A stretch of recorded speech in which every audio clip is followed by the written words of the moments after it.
Welcome po kayo sa bahay ni El Amado. Ayan, at tuloy-tuloy na rin po talaga ang aking pagluluto. Kagaya po nitong kaldereta. Yan po ay kambing, guys. Kalderetang kambing po yan. At talagang nagustuhan na rin talaga ng aking kapatid na magpaluto nito. At na-miss niya raw ang lasa ng kambing. Kaya ayan guys, sana ay naandyan ka pa.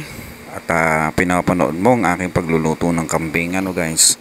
At talaga namang natakam siya nung nalaman niyang napakasarap nito.